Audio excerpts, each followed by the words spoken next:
Bueno. Hola, ¿qué tal? Qué gusto estar de nuevo con ustedes. En esta ocasión, hola Ceci. Hola Gina. Bueno, primero que nada. Aquí a media risa, no Y bueno, pues el tema de hoy es justamente la... Espérame tantito porque tenemos yo que grabar. Voy platicando con nuestros amigos. El tema de hoy es el manejo de las conductas de riesgo de los adolescentes. El tema, A ver, vamos a arrancar para nuestro podcast. De manera formal para que quede en el podcast. Listos, ahora sí. Hola, bienvenidos a todos. Nos da mucho gusto tener nuevamente el honor de su presencia para hablar en esta ocasión de un tema muy interesante que pues hemos visto que las personas que nos siguen pues han mostrado mucho interés. Ceci, bienvenida. Gracias, Gina, gracias. Y bueno, pues vamos a dar inicio y pues comenzaríamos por platicar qué son las conductas de riesgo. Cuando hablamos de conductas de riesgo en la adolescencia, ¿a qué nos referimos? Fíjate que yo justo ayer estaba pensando porque cuando nos hablamos de conductas de riesgo, estamos hablando de situaciones en las que se vulnera la integridad o el bienestar de la persona. Uh-huh. No necesariamente son conductas buenas o malas. O sea, el juicio moral viene en otro momento, porque es muy flojo. Es una conducta no deseable, pero no es una conducta de riesgo, por ejemplo. Así es, muy bien. Entonces, las conductas de riesgo son aquellas que sí amenazan o vulneran tu integridad y tu bienestar. Entonces ya es un buen principio. Sí. Eso es lo que nos permite distinguir una conducta que no nos agrada de una conducta de riesgo. Así es. Muy bien. Ahora, entre las conductas de riesgo que podemos reconocer entre los adolescentes, pues estarían, por ejemplo, cualquier tipo de adicción que pone en riesgo, bueno, por supuesto, vulnera su salud y pone en riesgo su integridad.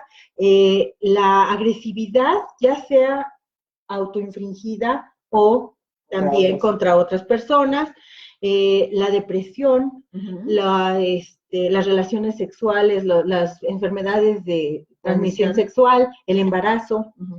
Todas estas conductas las ponemos, entonces sí, en la cajita de estas son conductas de riesgo. Claro. También están, por ejemplo, las tomas de riesgos que tienen que ver con la velocidad, con manejar coches, con a ver quién llega más largo, más lejos, parkureando ahí en la ciudad, no es la mejor idea. Pero ahorita lo que vamos a ver es que hay una serie de razones que ponen el suelo fértil para que se desarrollen estas conductas de riesgo, ¿no? O sea, no vienen gratis, no es de la nada, no es que lo tengan contra nosotros, sino que simplemente es en el proceso en el que están de desarrollo y qué podemos hacer. Así es. Y bueno, pues reconociendo, una vez que hemos reconocido las conductas de riesgo, pues tendríamos que empezar a pensar de dónde vienen, o sea, ¿por qué se presentan?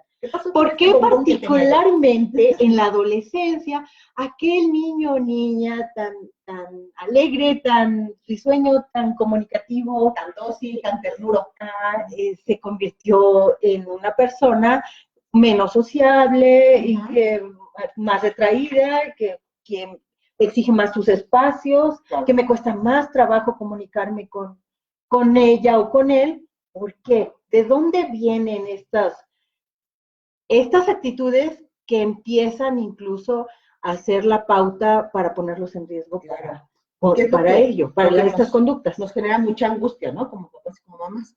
Hay una serie de razones en términos, el cerebro está todavía desarrollado. Hay una situación de vulnerabilidad extra que cargan los adolescentes y es que ese tamaño que tienen nos hace verlos como si fueran grandes, ¿no? Son probablemente hasta más altos que muchas de nosotros. Nos vemos como grandes, algunos ya traen la barba, o sea, ¿no? Ya se ven grandes, entonces tenemos la tentación de tratarlos como grandes, cuando se nos olvida que siguen siendo niños, que siguen desarrollándose. Entonces, esta situación, en lugar de jugar a su favor, juega en contra de ellos, porque los tratamos y esperamos cosas de ellos, tenemos expectativas sobre ellos, con las cuales no pueden cubrir porque no tienen ni siquiera el capital de desarrollo o la posibilidad orgánica de cumplir con esas expectativas. Y ahí es donde empieza un primer quiebre, porque estamos esperando que ya se porten como grandes, cuando lo único que tienen grandes son los huesos, ¿no? Sí. Es lo único grande que tienen. Ellos siguen en proceso de desarrollo, siguen inmaduros, y entonces eso es justamente lo que les hace, pues, no comportarse con el apego a las normas y que consideren su propio cuidado y el cuidado de los demás. O sea, todavía están lejos de llegar a ese punto de madurez. Así es. A nivel neurológico, por ejemplo, Gina, hay como tres aspectos que considerar. Uno que es el lóbulo frontal, que es con el que tomamos decisiones, somos juiciosos y planeamos a futuro, vislumbramos consecuencias. Bueno, pues ese lóbulo frontal tiene la corteza prefrontal, pero bueno, es ya detalles no importan, sino el lóbulo frontal se termina de desarrollar a los 30 años, a los 30. Aquel espacio que toma decisiones juiciosas, que considera consecuencias, que evalúa, que tiene un pensamiento mucho más abstracto en términos de ideas, que posiblemente que plantea hipótesis, esa está desarrollándose hasta los 30 años. Entonces, a los 13 o 14 años, pues va como a la mitad, ¿no? Muy tiernita. Está muy tiernita, está mucho más similar que la de un niño, que la de un adulto. Claro. Pero como físicamente parecen adultos, nos vamos como con la finta. La corteza frontal, y que esto es lo que nuestros pubertos no pueden hacer como a conciencia y completamente, es toma de decisiones, planificación a futuro, autocontrol, flexibilidad en las ideas, intuición del mundo mental del otro. Esta lectura de tus gestos, tu intención y tus palabras son complicados para ellos. No lo pueden hacer de manera asertiva, completamente. No lo pueden leer como lo puede leer un adulto. Es que, ¿por qué no viste cómo me molesté? No se percató, y tú puedes creer que eso es increíble, pero contra ti. Pero es cierto. Ajá. Los juicios morales, la libre elección y la empatía, todo eso está en construcción. Por otro lado, tenemos una cosa que se llama el núcleo accumbens, que está muy pegado al hipocampo, que haga de cuenta que el lóbulo frontal está chirris y está como creciendo. El que está así creciendo como un loco es el núcleo accumbens, y no nos ayuda. Porque esta es la búsqueda de riesgos, la novedad, ¿no? Y la búsqueda de adrenalina, básicamente. La impulsividad y la satisfacción inmediata. Está disdige. El otro de los juicios está chiquito y está formándose, y tenle paciencia. Y el otro está creciendo porque así va a crecer, pero el otro al rato va a tener el equilibrio del otro, pero aún no lo tiene. Entonces el núcleo accumbens está en la onda del ¡yay! Entonces el núcleo accumbens es precisamente la personalidad de nuestros adolescentes. Básicamente. Y ahí es en donde nosotros tenemos que entender que biológicamente ellos no pueden hacerlo. Personal. Así es. Hola, Adriana. Y por otro lado tenemos Diana. La amígdala. La amígdala lo que hace es tener una alta reactividad ante las emociones. Entonces, si tú le dices, mi amor, ¿vas a salir así peinado? Con tu carita. Le rompiste el corazón, le destrozaste la autoestima, lo odias, o sea, la traes contra él, porque tu amígdala lo que le hace es reaccionar de manera exagerada a los estímulos del exterior. O un amiguito no le contestó en el WhatsApp, o no sé, fin del mundo. Y no entremos en detalles de que si la niña o el niño no le hizo caso, porque entonces imagina cómo se rompe el corazón. Ahí es precisamente es por eso, nosotros desde nuestra adultez podemos ver exagerada la reacción de un adolescente cuando rompe con la novia o con el novio. Y pues eso es una falta de empatía, porque para ellos realmente es una tragedia. Ellos lo están viviendo como una tragedia. Y si tú no alcanzas a entenderlo así, no puedes comunicarte.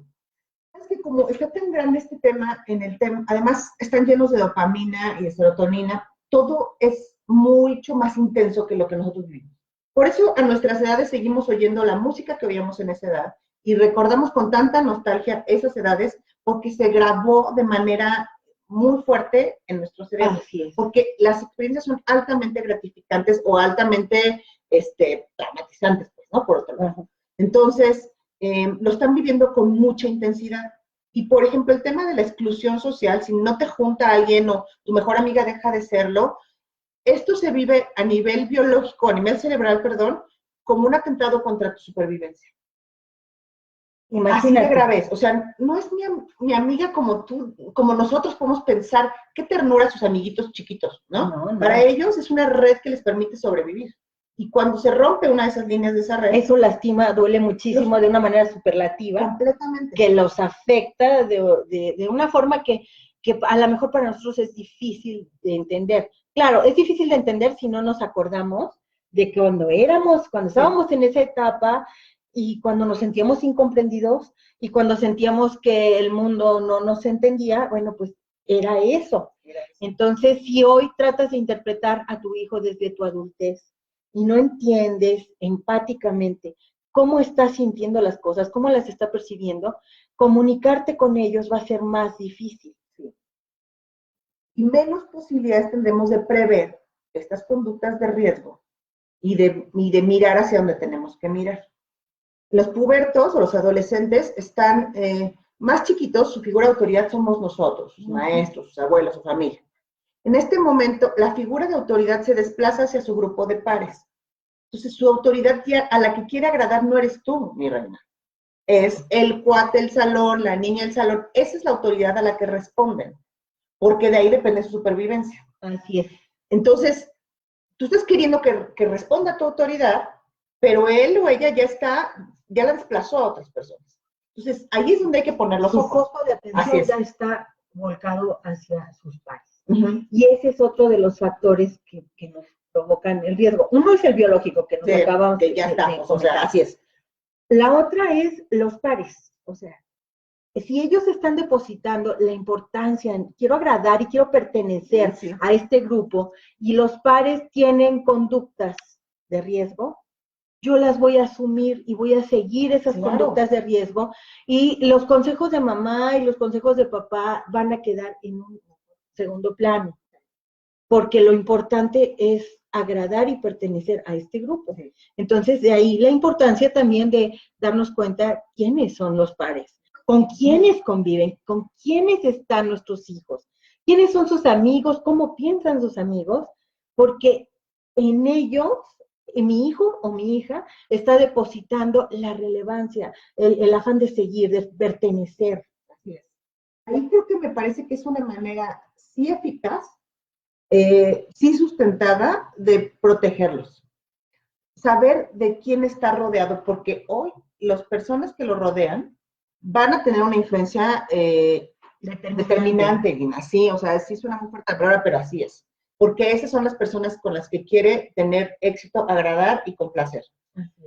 Todo su cerebro está ahorita cableado para la búsqueda de riesgos. ¿Cuáles y cómo va a elegir? Esos todavía sí lo podemos amortiguar. No es que se eche a la basura todo lo que hicimos por ellos 13 años antes. No. Eso sigue siendo la persona que son. Probablemente esa formación les permita elegir a esos amigas y amigos de los cuales se van a rodear. O sea, no es como de, yo crié un niño muy mono y todo, y ahora a los 13 años me lo y se convirtió en otra persona radicalmente. No.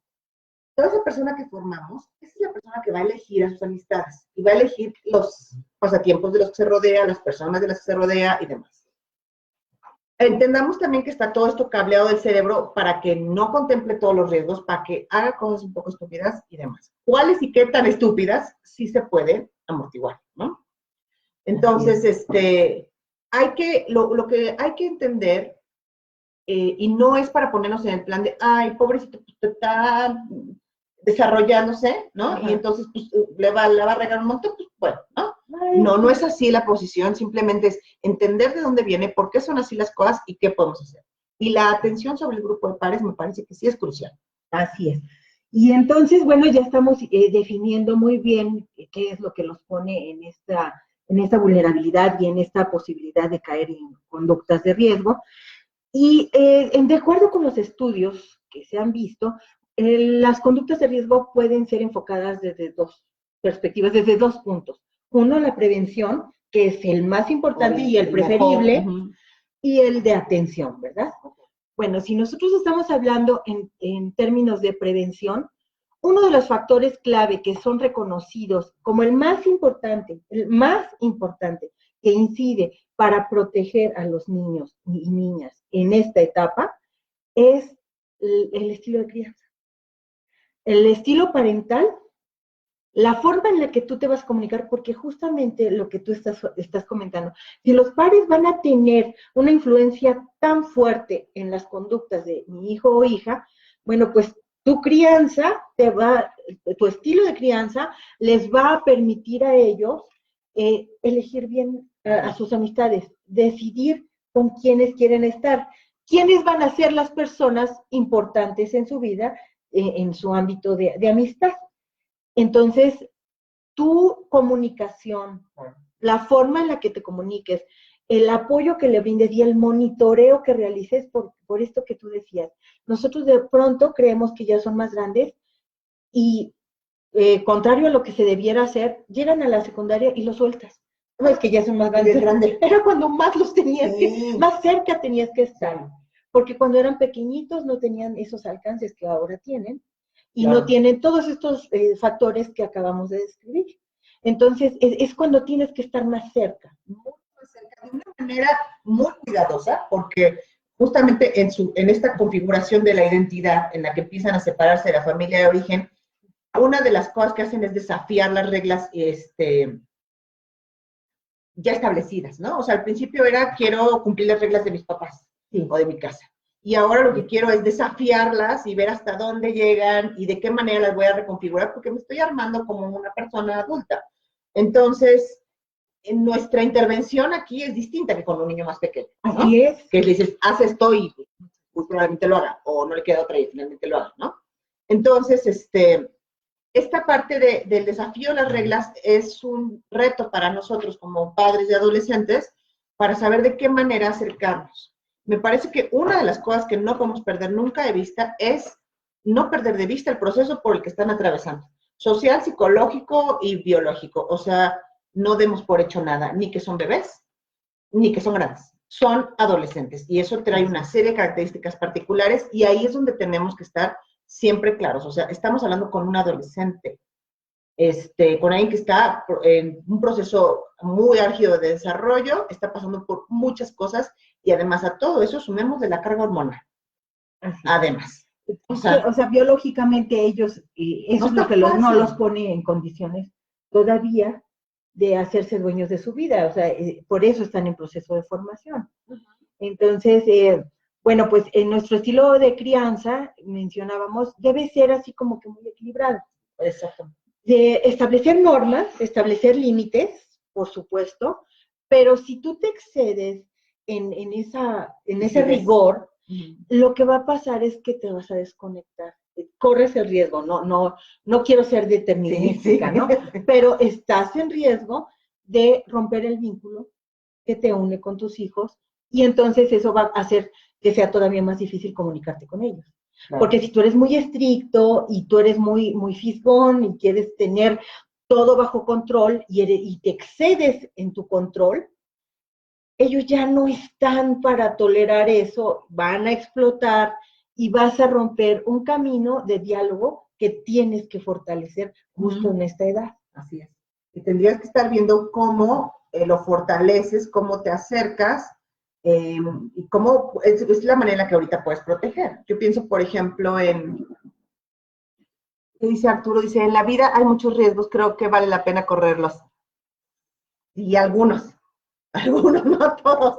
Exacto, o sea, los riesgos que te permiten crecer, claro que vale la pena. Los que te suman, claro. Los que te hacen más feliz. Los que te enriquecen, los que te hacen abrir tus límites, tus fronteras, eso sí.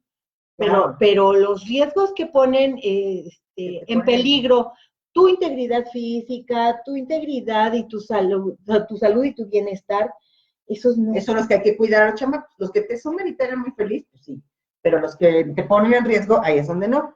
Ahora, me refiero a nuestros hijos adolescentes. Así es, sí. O sea, entonces, ya se me volvió a ir. Ya sé qué te iba a decir. Yo, por ejemplo, pensaba, ¿cómo mantenernos cerca y sabiendo quiénes son el grupo de pares de los enanos? Porque ya no es tan fácil como antes, que los invitabas que a la fiesta, que los viernes, a comer a la casa.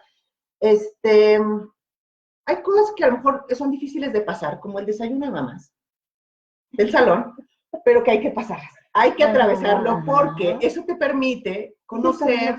Es un umbral difícil. Ya no nos van a invitar ningún después de... Pero hay que atravesarlo porque eso te permite conocer a las mamás y a las familias de los niños con los que tus hijos van a convivir. Claro, estás conociendo el entorno de tus hijos. O sea, ¿quiénes son? Cuando nos presentamos regularmente en los desayunos o en las reuniones con mamás y con papás, nos presentamos, yo soy la mamá de, ¿no? Sí. O sea, realmente yo dejo de ser Georgina. Claro. Yo soy la mamá de Jorge, claro, y tú eres la mamá de Mateo, y pues, o sea, así nos presentamos. Y realmente, si por ejemplo mi hijo es amigo de Mateo, quiero conocer a la mamá de Mateo. claro. Quiero saber quién es, cómo es su familia. Lo más que pueda yo obtener de información me va a enriquecer mucho. Sí.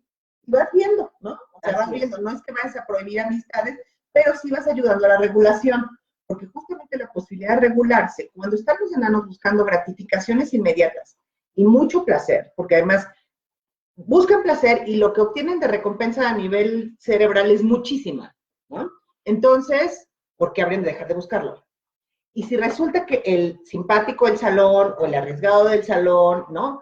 Ese es su amigo, pues imagínense la cantidad de recompensa que representa para su cerebro. Por supuesto. Pues es lo máximo. Es gratificante, ¿no? porque a nivel social está depositada la mayor relevancia. Entonces, si yo soy amiga del popular, ya, o sea, la gratificación es tan grande que realmente cualquier cosa que me quieras decir en contra de eso no va a tener impacto, porque yo prefiero más la gratificación social que la otra parte, ¿no? Claro. Esta parte de la pertenencia al grupo, perdón, antes les quería comentar que hay un estudio que se hizo con adolescentes en el que justamente lo que evaluaban eran las acciones, las conductas de riesgo. Y, por ejemplo, se les ponía a jugar, era un jueguito de videojuego de manejar. Y les decían, estaban en una cámara de GESEL, en las que tenían espejos, y les decían que sus amigos los estaban viendo jugar. En ese momento, los adolescentes que estaban jugando cometían más choques, se pasaban más señales, o sea, rompían las reglas, con tal de parecer más atrevidos, más arriesgados y más valientes. Porque lo que quieren es el aplauso de su público, ¿no? Y si les decían que su mamá los estaba viendo, manejaban mucho más despacio, así todo ñoño, así, cauteloso, a 20 por hora. Entonces, justamente por eso es la importancia de identificar quiénes son quienes nos están reuniendo. Y la otra es, esta es una, observar a los pares, estar cerca, saber qué está pasando. Y la otra es establecer junto con ellos criterios.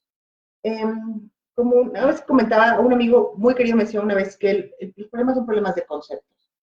Si tenemos claros qué es lo que significa un amigo. Lo que tú entiendes como amigo. Y lo que te dice tu adolescente y lo que tú dices cuando hablan de amigo es el mismo concepto, nos estamos comunicando.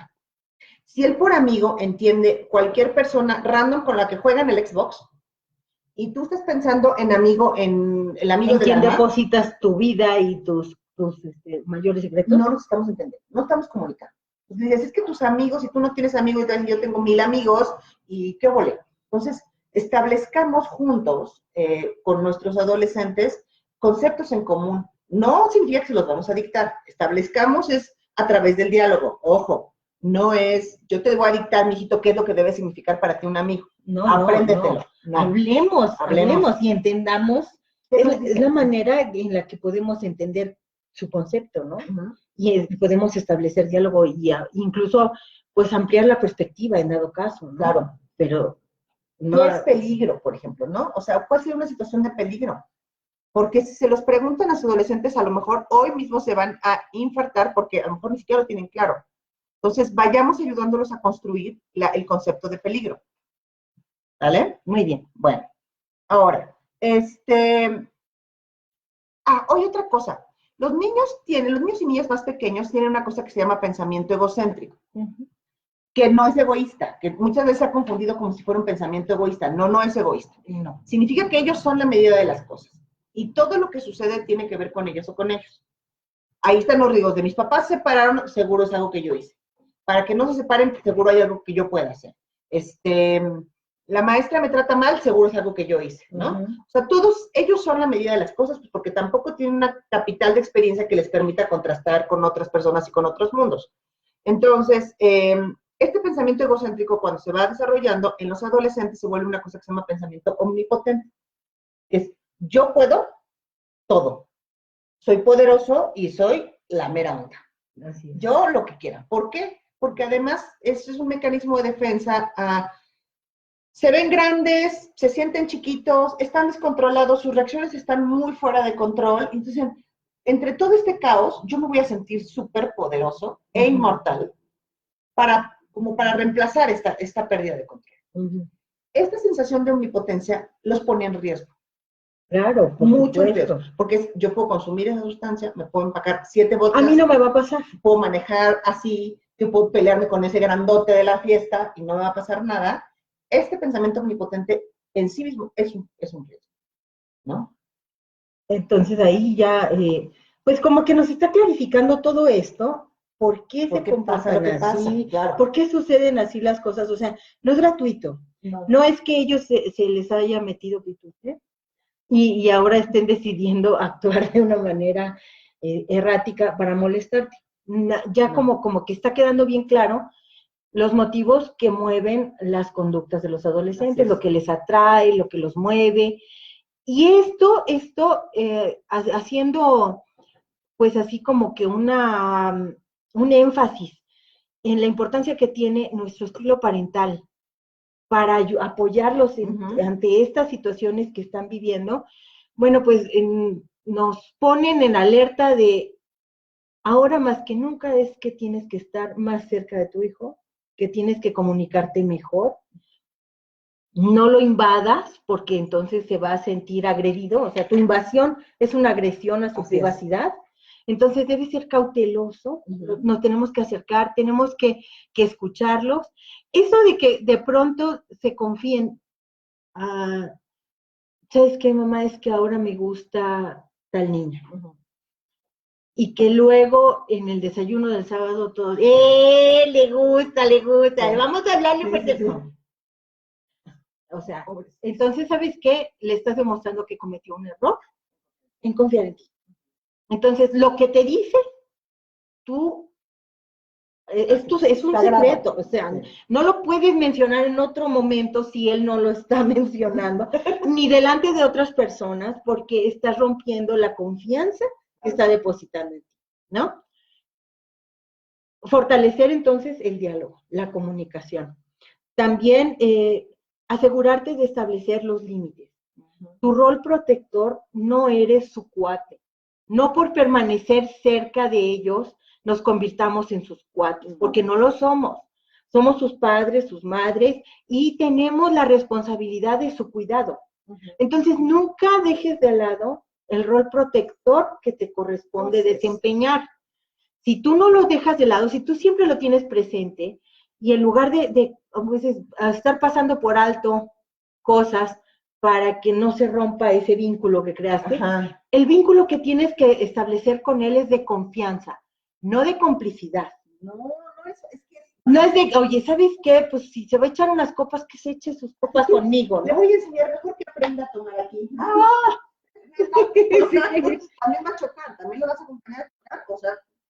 Exacto, nosotros tenemos que tener bien claro que nosotros no podemos perder ese rol protector. Primero, luego, establecer límites. Debemos dejarlos bien claros. Que quede claro lo que no es negociable, que quede claro lo que podemos platicar y llegar a un acuerdo, y que también quede claro en donde tú eres libre de tomar las decisiones para que ellos se manejen en ese rango.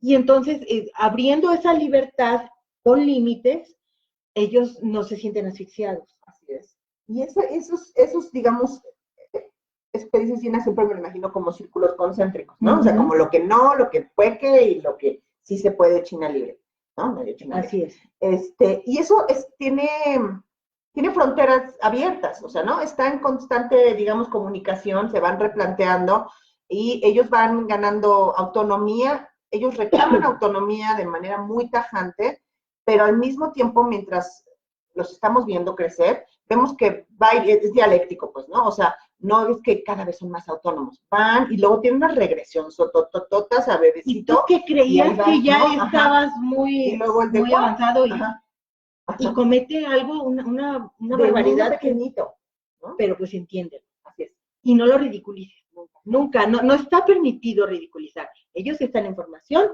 y nosotros los estamos acompañando. Eso que dijiste, es muy importante. Nosotros no dejamos de ser los papás ni nada más, ni los adultos. Nosotros tenemos que tener claro que nosotros somos los adultos en esta situación y los papás son mamás.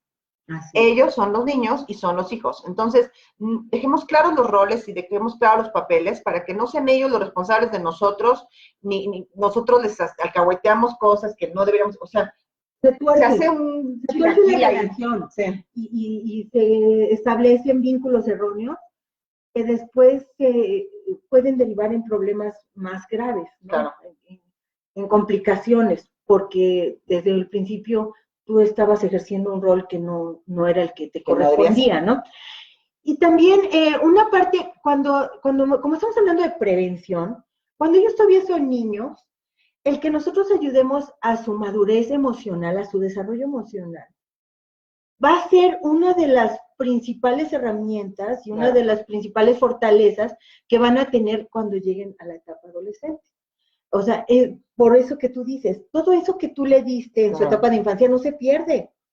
Y si tú le ayudaste en ese fortalecimiento de su desarrollo emocional, eso va a ser un factor que va a incidir muy positivamente en su desarrollo como adolescente. Cuando él reconoce sus emociones, cuando reconoce sus sentimientos, cuando los puede expresar, puede nombrar.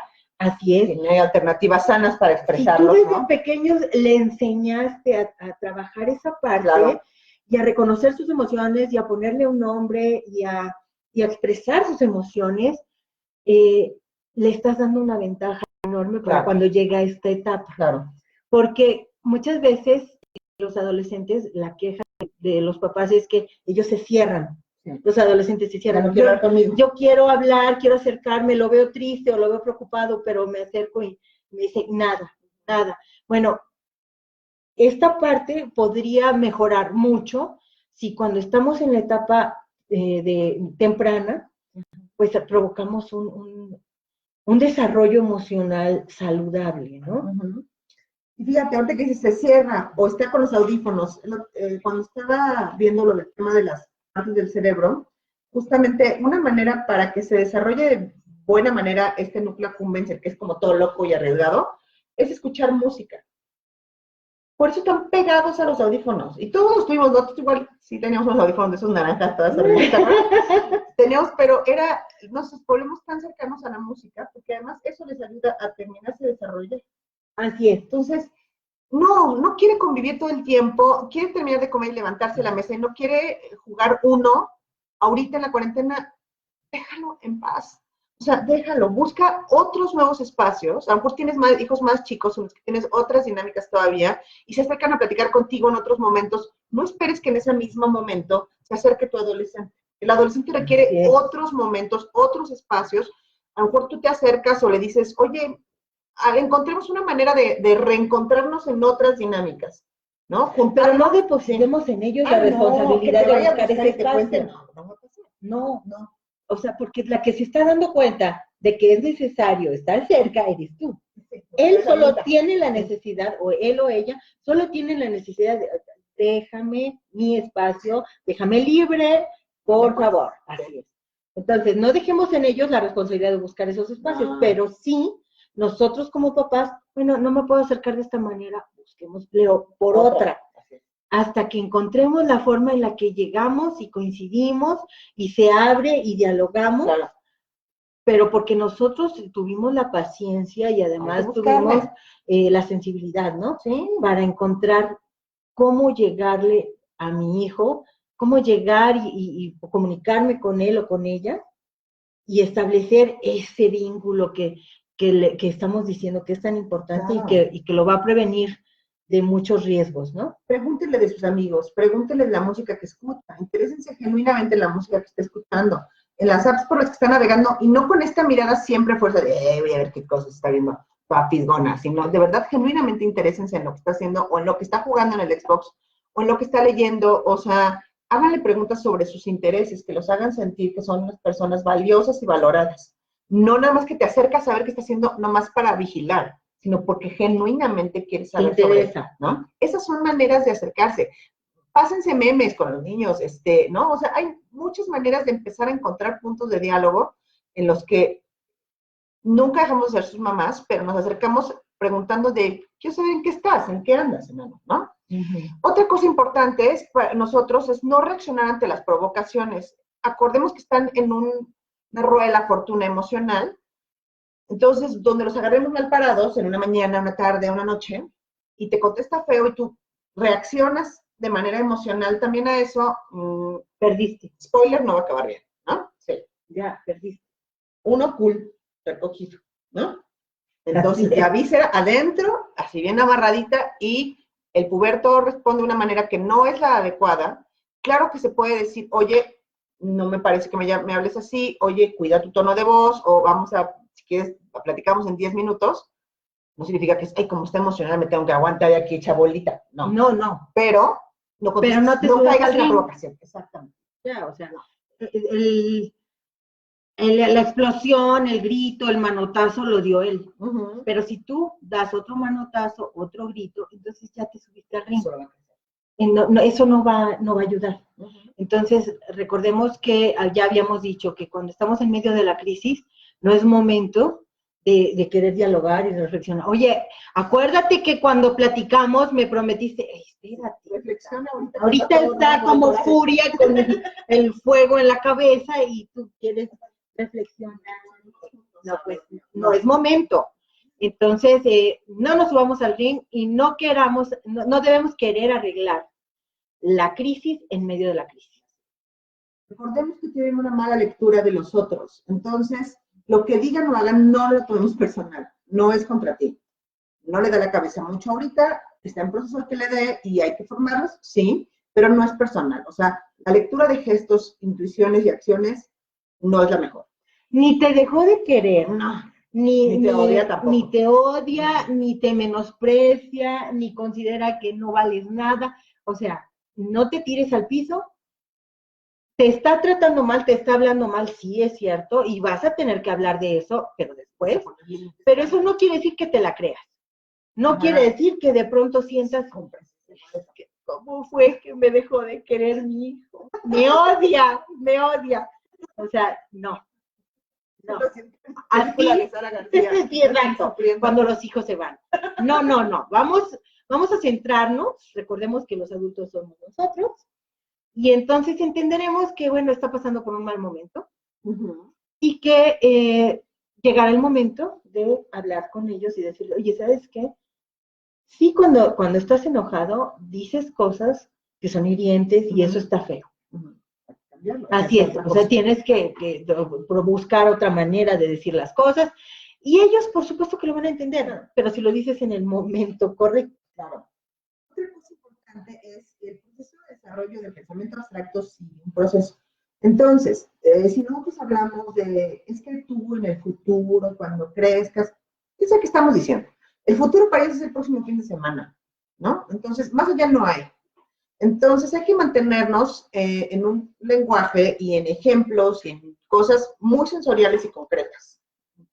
No nos vayamos, si vamos a trabajar ideas abstractas, perfecto, nada más que aclaremos, si vamos a hablar, por ejemplo, de justicia o de libertad, hagamos un acuerdo de qué significan esas palabrotas tan gigantes, o del bien y el mal. Pero si no vamos a manejarnos en esos términos, tratemos de hacerlo de lo más concreto posible.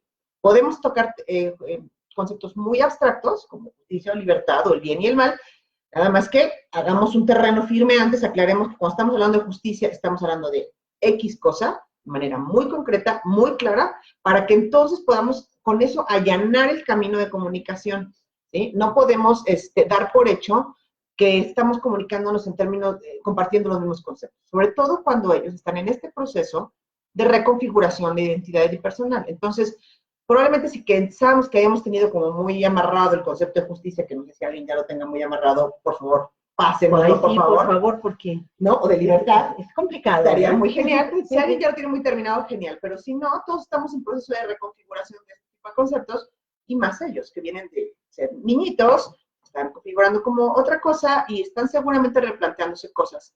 Entonces, mantengámonos el diálogo dentro de lo concreto y haciendo pausas para clarificar y para saber que nos estamos hablando de lo mismo, para que entonces la comunicación, si va a ser más breve que a lo mejor con alguien más chiquito, sea muy efectiva, ¿no? Así es.